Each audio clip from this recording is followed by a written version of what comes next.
All right. Well, we might as well get going since we're recording this. We can just post it later for, folks who have big Friday night plans and are off doing things, just a social distancing joke.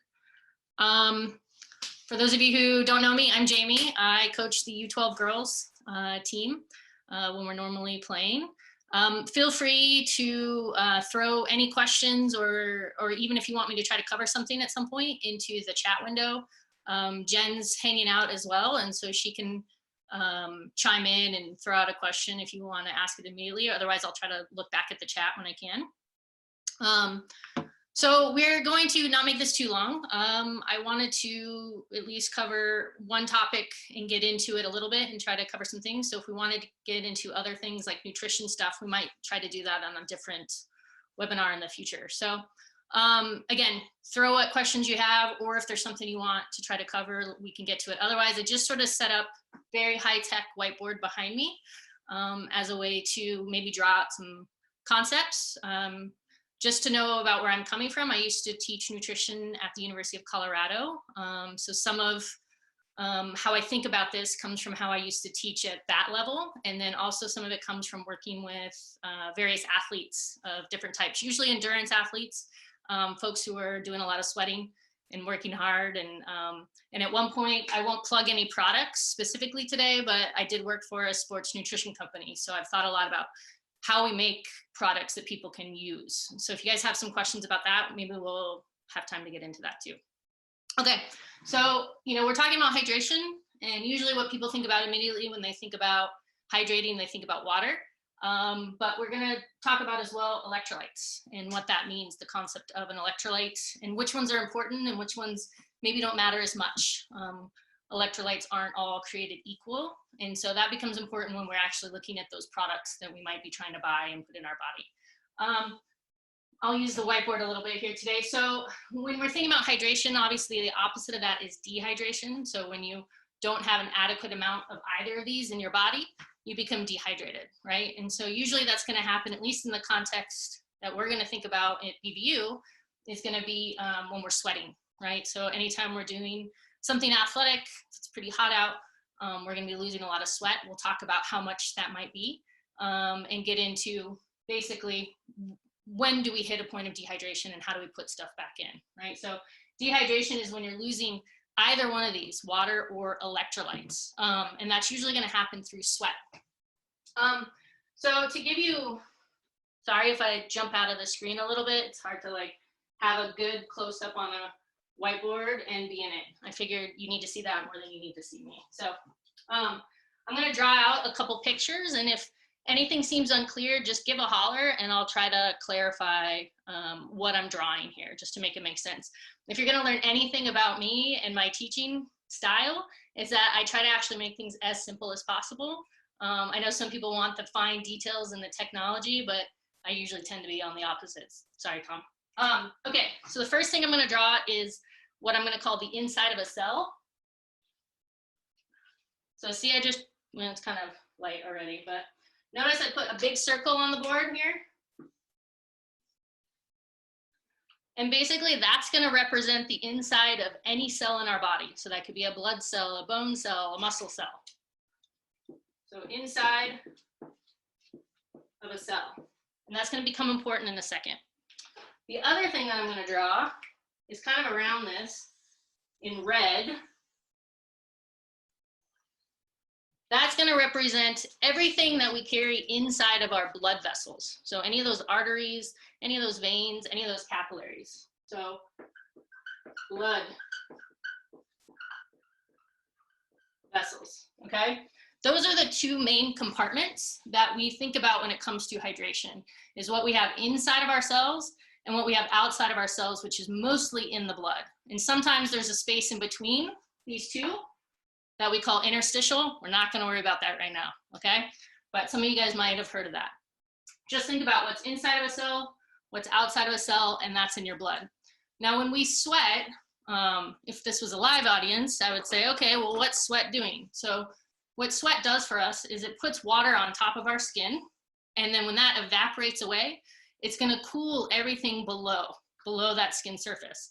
And what's running below the skin are our blood vessels, okay? So when we start to exercise, we actually push a lot of blood out to everywhere on our skin. That's why we get red in the cheeks, and sometimes we get red all over.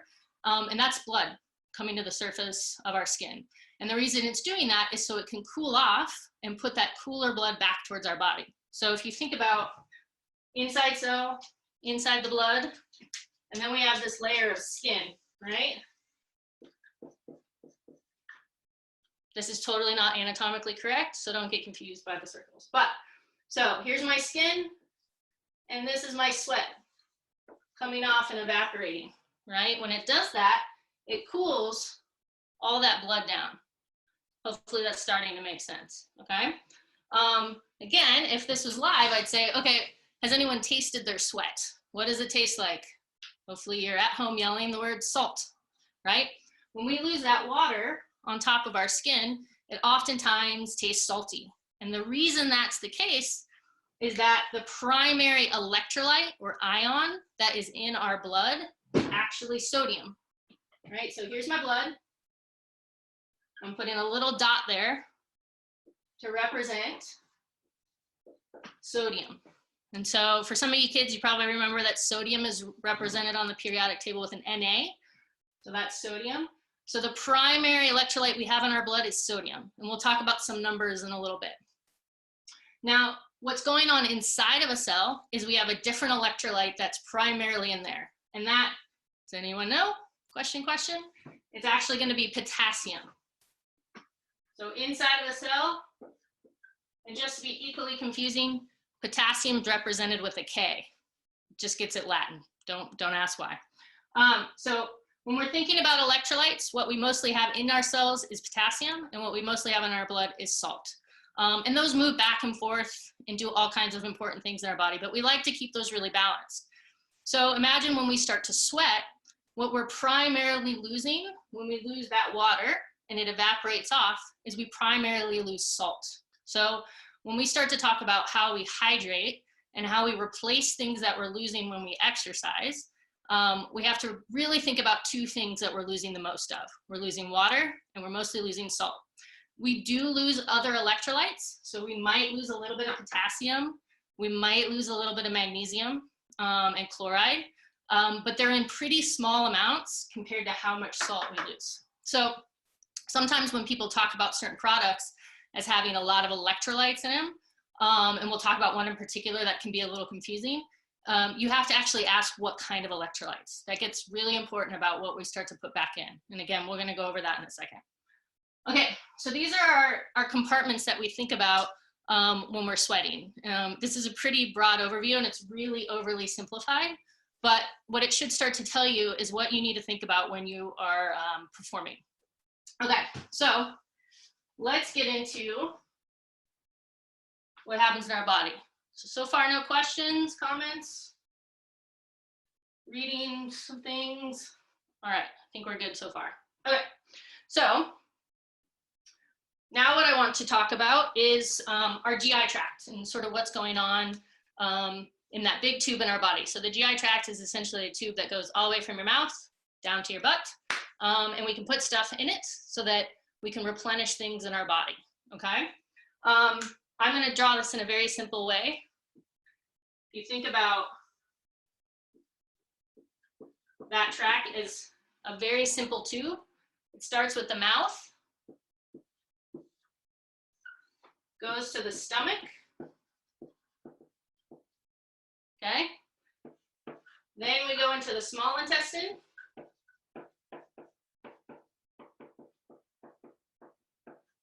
And then the large intestine. Okay, that's our tube. Now, when we start to drink stuff or put anything in our body, you know, it's gonna make its way down, it's gonna break down into smaller components. When it comes to hydration and trying to get the water and electrolytes into our body, the primary site that starts to happen is right here. Oh, that then. There you go, in the small intestine. This is where we absorb most of our stuff, okay? And in my world, what we tend to call the gut is actually not your stomach or the, you know, things that are hanging over your belt. but the gut is actually the small intestine. So where we start to think about how a product or where rehydration is going to work, we think about what's going on in here. And this becomes, again, important when we think about what that product might look like. I'm going to show you guys an example of something. I drew this out earlier, but and some of you guys might remember this from chemistry class. So there we go. Remember back in the day in chemistry, you probably had 2 containers, and one of those containers might have a high concentration of stuff, and that could be all kinds of stuff. If you did this in a class, you probably did it with some food coloring or something like that. And then you have another container that has a low concentration of stuff. So high concentration, notice everything's, you know, this is kind of like what we're in right now with social distancing. So people not social distancing, people social distancing, right? There's a lot of space in between, not a lot of space in between. Now, if you take, and I'm going to draw on my figure here. Yep. And you put a tube between those 2 things like that. What's going to happen is that the water wants to move in a direction so that this concentration is balanced, right? So this is a really simple science experiment you can always put together. But basically, it wants to move things around so that the social distancing, the space between everything, is the same. And usually the easiest way for any cell to do this is to move water over. And so in this case, what you're going to see is you're going to see the movement of water from the low concentration to the high concentration, right? So this makes this less concentrated and makes this more concentrated. And you might be thinking, why the heck am I showing you some theoretical glasses? Because this is kind of how our body works too. When we have things of a really high concentration in our body, a lot of times what our body is going to do is try to put water into that system as a way to balance the concentration. We like things to stay in a certain range, especially things like salt. And so we're going to move fluid around in our body as a way to deal with that, okay? So if we go back to our highly anatomically correct diagram of the gut here, we're going to focus on the small intestine. So if you know, your small intestine is this big curvy tube. And the reason it's really long is so that you have a lot of space and time to absorb things. And you're going to absorb things through what we call the gut wall. Let's switch our color here. So imagine in your squiggly tube of your small intestine, you have the lining of that intestine right here. We call that the gut wall, right? And so on this side is your small intestine. Hopefully you guys can all read that somewhat. And on this, we're just going to call this the body. Okay. So when water enters the system, it can really easily pass into the body, right? We can absorb water. So water,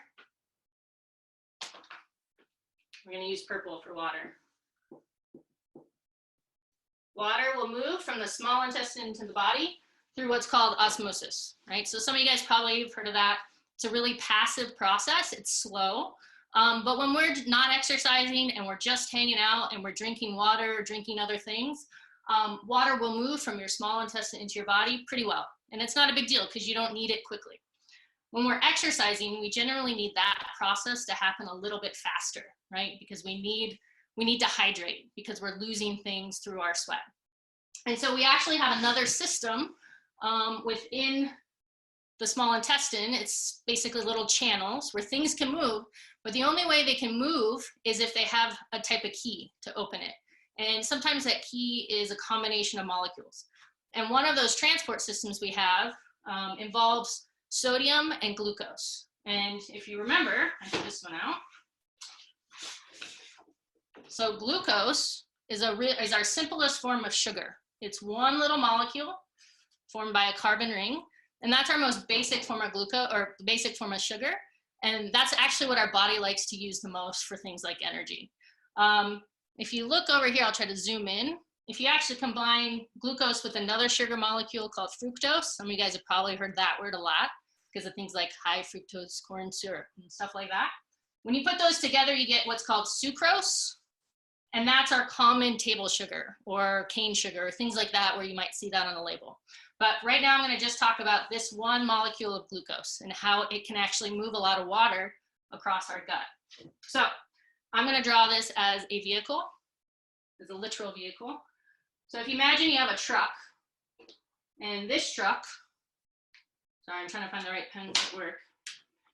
Here's my little truck with some wheels. It's not a bad vehicle. So to move things across in what's called active transport, so this was osmosis, right? It's passive. We can do what's called active transport.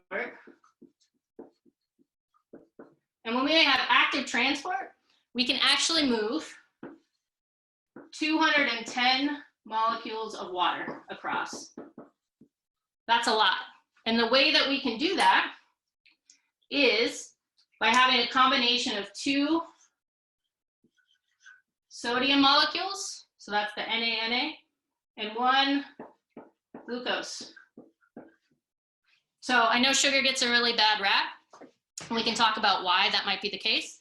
But in this case, by having something in your body that has both sodium and glucose as its form of sugar, it can move a whole bunch of water across very, very quickly. And so this is a way that we can actually actively hydrate. And in sports drinks, their goal is to try to do this. And we're going to talk about how some of them might miss that mark and some might be better than others. Okay, so that's active transport versus osmosis. That's basically moving things of a higher concentration actively into our body. If we don't do this, so say we drink something, actually I'll show you, I made a prop, but say we have our small intestine in our body here. Everyone's got this, hopefully. And say instead, you decide to drink something that's a really high concentration of stuff. And that stuff can be anything. We don't even need to focus on what that stuff is.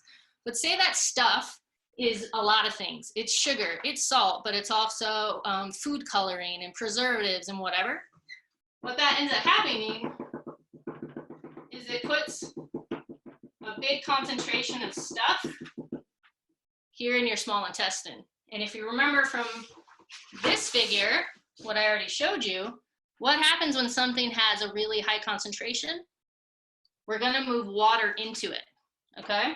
And so when we consume things, especially when we're trying to actively hydrate, that have a really high concentration of stuff, something happens that we don't want to happen when we're feeling dehydrated, and that is our body will actually start to put water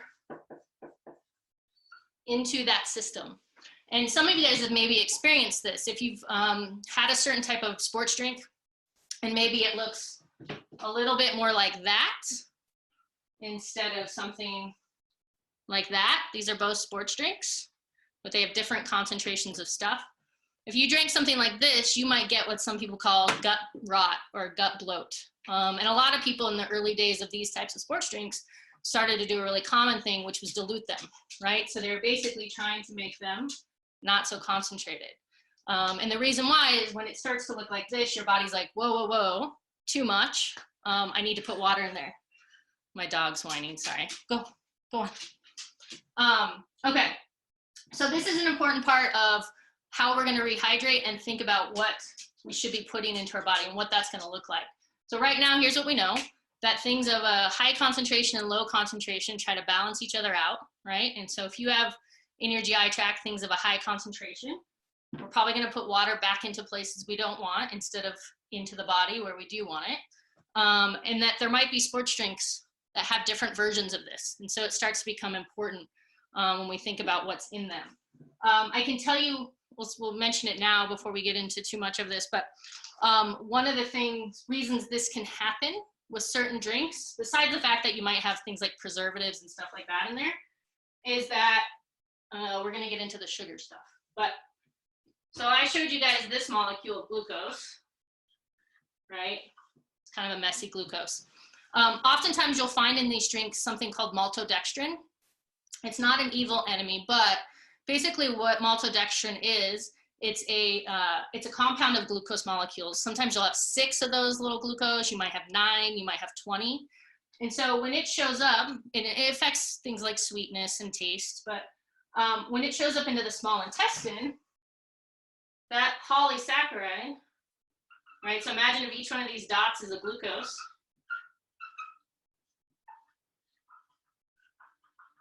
Right? So that's my maltodextrin. When it gets into here, it starts to break up. And so then what happens, instead of having one big molecule, you have a bunch of small ones. And so things start to look a lot more concentrated. And so sometimes maltodextrin people can be affected by in their sports drinks because of this reason. You might start to feel that upset belly. And the reason why is when this molecule breaks down, you just have more of the stuff moving around and basically hitting your cell walls. And that usually doesn't feel really good to us, particularly when we're exercising. So that's why some of you guys might feel that in a sports drink. Now, when it comes to how much you should drink or when, a lot of times the questions I get from people are usually about that. Should I drink a whole bunch of water before I play a soccer game? Or should I have Gatorade or Noon or any of these other products? And there's a lot of, it depends. So it's going to depend on what your body looks like and what it does. So this is the most basic aspect of physiology. But one of the things that we see is that there's huge differences between people in how much they lose. So how much they sweat in actual amount. What their sweat looks like can look really, really different in different people. And in their acclimation to things like heat, you know, so how acclimated is an individual to heat. And that actually gets at some things about how many sweat glands they have in their body and things like that. So I wanted to put up here, we talked about the cell and the blood vessels. So I'm going to give you a couple of numbers here. So in our blood,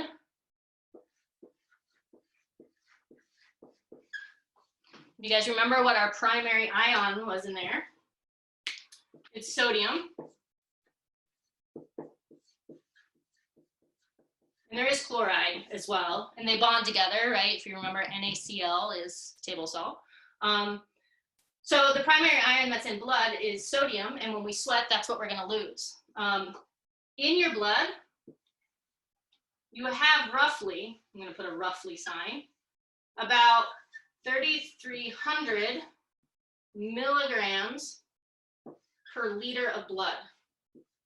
So if this Nalgene is a liter, you have about 3,300 milligrams. I know that's probably hard to comprehend how much, but you have about that much in your blood at all times. And our body really likes this number to stay the same. Like I said, things move in and out of cells and blood, but we try to keep that pretty well regulated.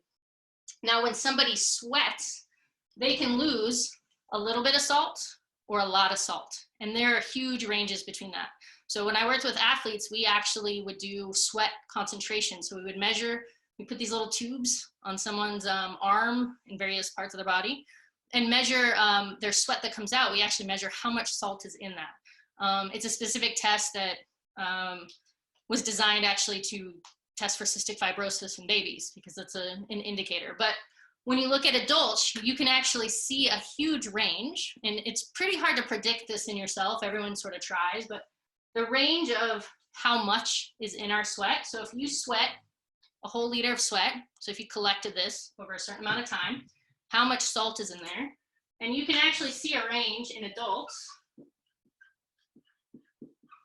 of about 400 to 2,000 milligrams for every liter. So that's a huge range. You know, the average is about 1,000. So most sports most exercise physiologists will think of designing products in that manner, aiming for this kind of middle shirt. When we would test athletes, we tried to tell them not to fixate exactly on the number, but to think of it like a shirt size. You're either an extra small sweater, a small, a medium, a large, or an extra large. And I know people in all these ranges, and there's no indication of sports performance based on this. So there's Tour de France riders with a number at 400, Tour de France riders with a number at 2,000. There's some gender differences in there, but they're not super exact. I would say the science isn't great on that. So don't assume guy versus girl. There's some body size differences. And there's an age difference. So we'll talk about kids versus adults in a second. But this is about the range if you were aiming for the middle. So if you know that you lose about 1 liter of sweat an hour, which is probably about the average. So this is sodium concentration. If you ever see brackets, that means concentration. And then sweat rate. So how much actual liquid would you maybe lose in an hour? That's usually during exercise in normal hot weather, about 1 to 1.5 liters per hour. Okay, so you can kind of assume if this is 1 liter, most of us, if we exercise intensely for an hour, we'll lose about 1 liter of sweat. That's not always a given. There's a huge range. If anyone remembers from 1984, Alberto Salazar winning the marathon, he notoriously lost, I think it was 3.8 liters per hour. So he lost a lot of weight. He won, he got a gold medal. And that might actually be indicative of being able to perform really well, is if you can actually sweat a lot. If you want to reason through why that might be. So for those of you who are really sweaty people, it might be a good thing for performance because you can probably cool off a little bit better.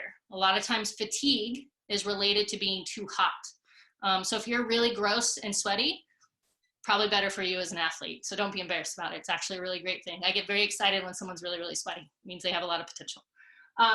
But most of us, we're probably in this range. We're gonna lose about 1 liter per hour of work. And then our sodium is gonna be somewhere in here. You won't know that number unless you get it measured. You can get it measured. Is it worth it? Maybe, if you really care about that. If you think you might be going for a gold medal in the marathon, then yeah, get that measured. Most of us probably don't need it. So assume you're somewhere in the middle. And so if you start to reason through, how should I hydrate while I'm exercising? You know these things. You know that when you sweat, you lose water and you lose salt. You know that to put those things back in quickly, you should consume water, salt, and a little bit of glucose. And so if you were at home trying to design your most perfect sports drink, that's probably what you're going to put in there. Now, I can tell you if you put things exactly as a perfect ratio of what works physiologically, it doesn't necessarily make the best tasting product. And that's important. If it doesn't taste good, nobody's going to drink it. I promise you. I had someone do that experiment on me. He said, hey, I made the perfect sports drink. Try it. It was mostly sodium citrate, which is just a really unpleasant tasting thing, and I spit it out, right? So you have to put some things in there to make it taste good. Usually the thing that we like the most is going to be some form of sugar. So I showed you these examples before, not telling you about any products. You can figure out who I worked for, but I'm not here to endorse a product. There's a few good products out there, so if you want to know about what or why they are, I can talk about it. But here's a product that exists. So this would be an orange type of sports drink. You can kind of see, because it's orange, it's not a natural color, so you can guess how it gets to that color is that you have to put something in there to make it that color. You should by now know why that might be a problem. The more stuff that you have in this drink means that there's more stuff in your gut. And the more stuff that's in your gut means it's harder to hydrate. This particular product, if you look at the label, I wrote it on there. So this would be how much salt it has. So in this particular product, for a liter of it, you'd get about 500 milligrams of sodium.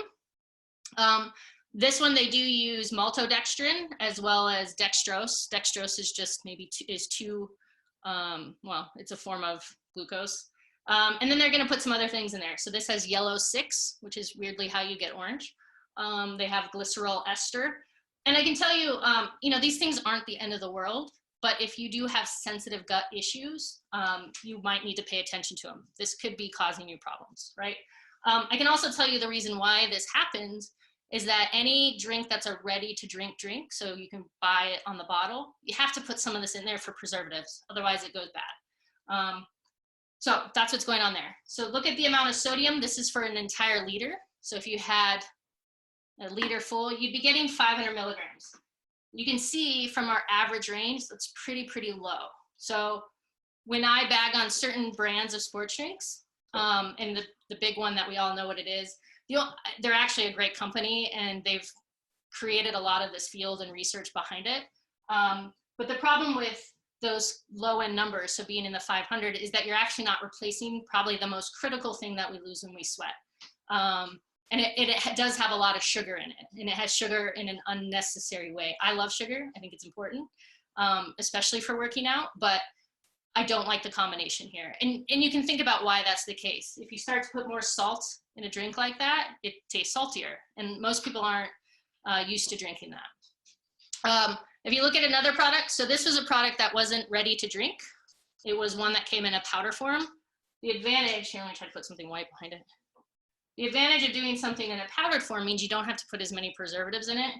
And so I can tell you that when I was developing products like that, that's why we did them the way we did them. But in this one, so per liter, you can see you're getting 760 milligrams per liter. So a little bit closer to average, right?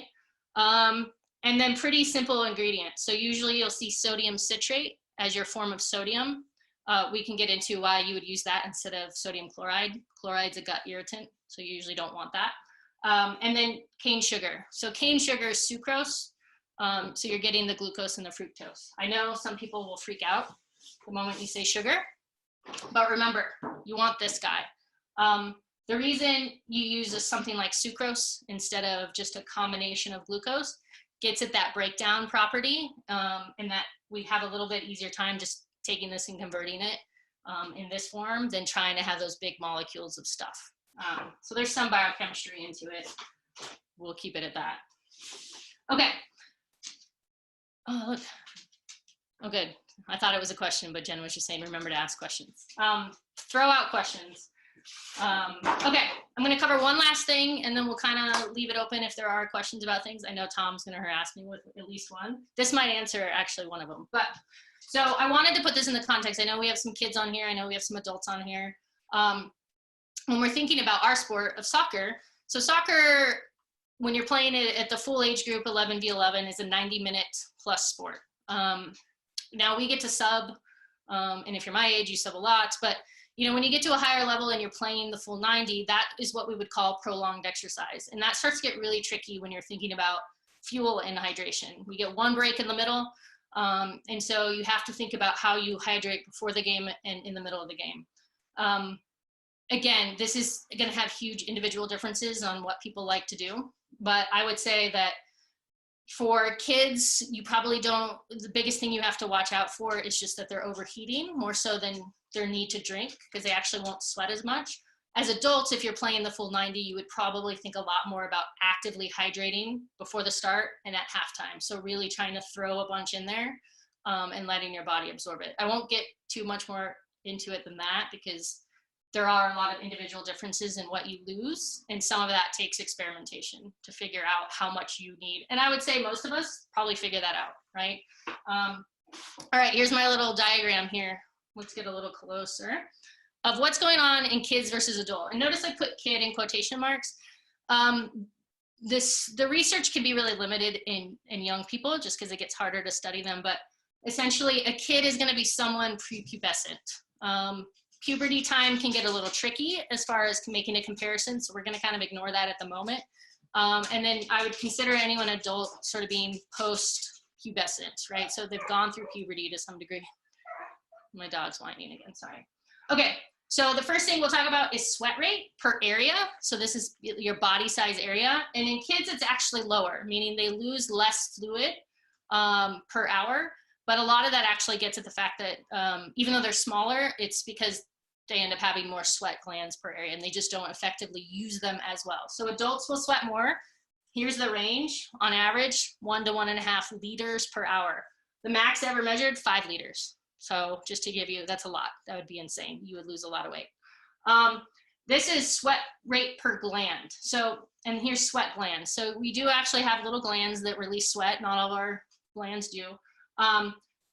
Young people have a higher density. So the way I try to think about it is that you're sort of, it's not quite right, but you basically develop the most amount of sweat glands you're gonna have when you're pretty young, probably before the age of 1.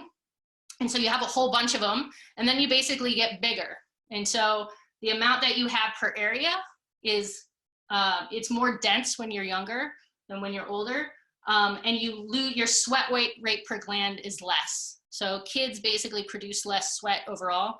and each gland produces less. And you can kind of think of it as a maturity thing. They're basically trying to figure out how to work properly. Some of that will get at acclimation. So if you grow up in a hot environment, your glands are going to get better at being useful. Well, yeah, I see a coconut water. Good question. We'll get to that. Sweat sodium concentration is less. So when we're coming back to this number, right, it's a huge range in adults. On average, this number is going to be lower in kids, meaning they don't lose as much salt as an adult does. So when it gets to sports drinks, they probably have a lot less need for them than an adult does. At the company I used to work at, we would get asked that question all the time: can my kid drink this? And we would say, you know, there's nothing wrong with them drinking that. You could also dilute it, you know, but if that's how they drink, like for instance, I don't like plain water that much, then more power to them, get them hydrated. But in general, kids lose less salt, so they don't have as big of a need. Heat acclimation is slower, so kids will acclimatize to the heat a lot less or a lot slower than an adult will. So this gets at preseason training. Most of us have probably heard of heat injury type illnesses, especially in football players. Some of that gets at the fact that they just don't acclimate as well as adults. So any of the NFL rules that get passed down, they're fine, but they're not going to be as good as developing them specifically for children. And a lot of that hasn't really been done yet. We sort of have generic timelines. In the same fashion, how much does core temperature, so your inside body temperature, increase as you get dehydrated? So in kids, it's faster. And what that basically means is if an adult gets dehydrated and a kid gets dehydrated, that kid is going to get hotter much faster. So while kids might not lose as much stuff, the negative effects will hit them much more quickly than it will in an adult. So as coaches or as parents, it's important to pay attention to that.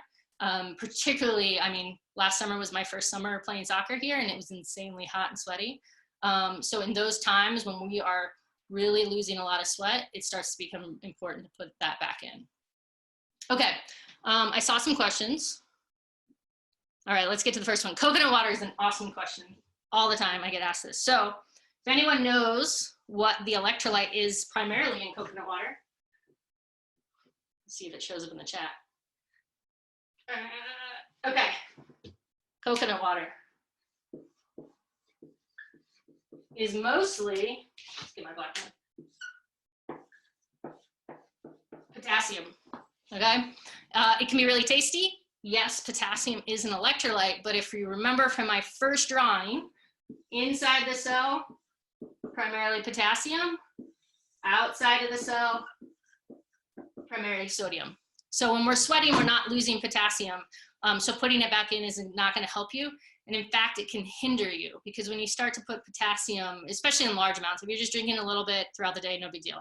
But if you're trying to actively hydrate with only coconut water, one, you're not replacing what you need to. And two, you start to have an imbalance of potassium in that GI tract. And so that gets it starting to move water into places we don't want it as a way to balance that extra concentration.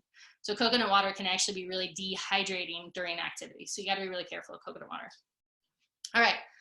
For the hot week coming next week, any good reminders for my young players and teenage players that can, yeah. I think the big thing is listen to your body. So again, I think people can get frustrated with me because I tend to be overly simple. So drink when you're thirsty, eat when you're hungry. Our drive for thirst actually has to do with sodium concentration in our blood. It's one of the big reasons, other than being hot. If players start to feel really, really thirsty, it means basically they might not lose a lot of sodium, but they're sweating a lot. So the water level's going down while the sodium is high. That tends to make us want to put water back in. The key when it's really hot and they're losing a lot is to make sure that they don't only put water back in. Again, it's hard to know what that kid or adult's range of sodium loss might be. And so what I usually tell people is try to get the water in, and at least on occasion, get some sort of sports drink in, even if it's one that looks like this, right? If you're drinking water in addition to this, you're at least replacing some of that sodium, and that becomes really important. If an athlete only drinks water, they become what's called hyponatremic, so low sodium, and that can be really, really dangerous scenario, life-threatening type scenario. So drink water. You can pre-drink water, but make sure you're getting salt. Let's see what else. Oh, is body armor a better option for sport drinks? You know, I can't remember because body armor really got big. I think it was like 2 years ago. I want to say wasn't that a Kobe one? I can't remember. If you have a question, oh, is someone talking? No, oh, I thought I heard someone. I can look up the label and answer this more specifically, but basically look at any of those labels and look at the amount of sodium that's on them. So when you look at a nutrition label, you're going to see, you know, calories, you'll see carbs, some things about that, and there's always sodium, and you'll see it in milligrams. So something like Gatorade is usually about, you know, one ready to drink one might be about 280 milligrams. So you can kind of do some math and convert it to liters and how much you're getting. Other ones like Noon are a little higher. So you might see something more like 4-ish to 500 milligrams per liter. So look at this sodium value and then look at the ingredient label, right? So down at the bottom, you usually see ingredients, blah, blah, blah, blah, blah. If it's ready to drink, so it's coming in a bottle, you twist the top off and drink, the first ingredient is going to be water. And then it's probably going to be followed by some sort of sugar, not the end of the world, but I would pay attention to the type of sugar. So you might see it written in a few forms like sucralose, dextrose, etc. That maltodextrin one is a tricky one because it actually, you know, all the like labeling rules these days, if you have a form in maltodextrin, it doesn't have to register as added sugar. It counts as carbohydrates, but that whole added sugar that counts as a tax, maltodextrin doesn't count that, which is another reason a lot of products will use it. It's a little bit of a fake out there. So you can look at those. Some of them, I think it might be Noon, which is those little tablet ones. They use stevia.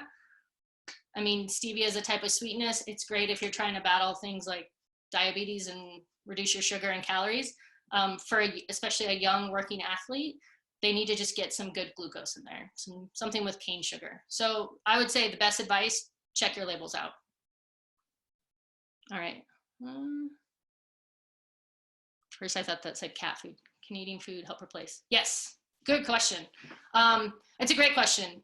Really hard one to do in soccer because we play constantly. But in someone who's maybe working out, even just working in their yard for an hour, they're mowing the lawn or they're hiking, you can definitely drink water and replace your sodium with food. So ultra runners will do that. So folks that run 50, 100-mile races, that's one of the ways that they replace their sodium if they don't like it in their sports drinks too heavy. You can also concentrate your sports drinks. You can add, if you have a sports drink you like, you can always add more salt to it. I would maybe stay away from things like table salt in a drink form because it can make you not feel so good. But that's a really good question. We can get into food another day. All right, anything else in there? No. Well, I guess I could type these questions back. I think we got that one. All right. Well, if we want to leave it at that, feel free to email me. I guess we can email through BBU, or I could throw my email up here. I see some of my players. So if you have any other specific questions or want to go over actually how to maybe calculate things like your sweat rate for an individual level, or maybe trying to figure out how much salt you're losing if you don't want to go pay for a test, there's ways that you can actually mess around with a sports product and figure it out. It can be pretty straightforward. I can try to maybe write some guidelines down on that. You can basically weigh yourself before and after working out and have some sense of how much fluid you lose and then start from there. So there's ways to dial this in if you especially find that after you work out, you feel really, really, really crummy. Some of us, they don't sweat that much and we hang on to it. And so we don't feel that bad, or we can drink anything because we have iron guts, but other people get a little funky with it. All right. Well, I guess we can leave it at that. Great. Thanks so much for joining us. Yeah, thanks guys. Thanks for the questions.